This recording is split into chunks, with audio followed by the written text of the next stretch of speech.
5 тони марихуана пронајдени во село близина на Крушевац биле набавени од Македонија во текот на јануари, соопшти српското обвинителство за организиран криминал. А еден од осомничените, Иван Драгнич, е косоопственик на компанија Алфа Фарм од Скопје.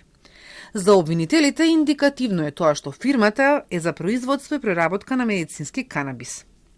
Според планот на организаторот, осомничениот Иван Драгнич ја транспортирал дрогата преку границата до магазинот на семејството на осомничените Спасоевиќ, од каде што осомничениот Урош Младеновски ја зел за понатамошна продажба.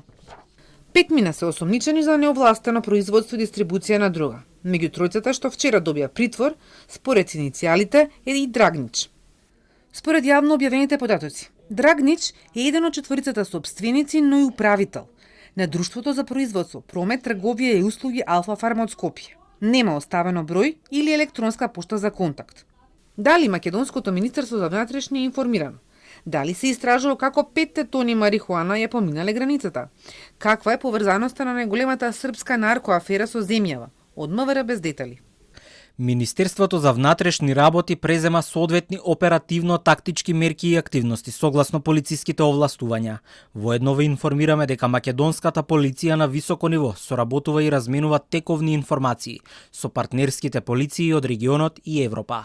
Српската полиција во четвртокот соопшти дека 5 тони рекордна заплена на марихуана е процената на вредност од 7 до 10 милиони евра. Според медиумите, марихуаната била складирана во фирма на двајца од осомничените, татко и син во селото Конјух, од каде што понатаму дел од осомничените ја дистрибуирале во Белград за натамошна продажба.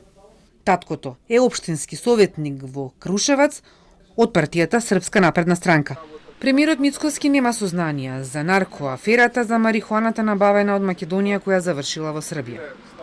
Од СДСМ праша кој дозволил преку македонската граница да помине огромна количина на дрога и обвинија дека без поддршка на структури во власта и во македонските институции тоа е невозможно да се случи.